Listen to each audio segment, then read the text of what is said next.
భీముని చూసి మోయించింది. వెంటనే ఒక అందమైన అమ్మాయి రూపం ధరించి భీముని ఎదుట నిలిచింది.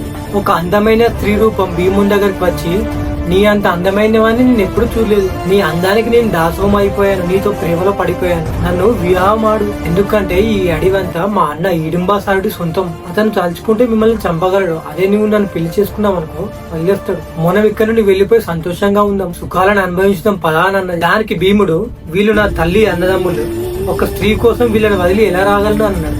అయితే వారిని కూడా అందరినీ లేపి మనం అందరం కలిసి ఇక్కడ నుండి వెళ్ళిపోదామని అంది.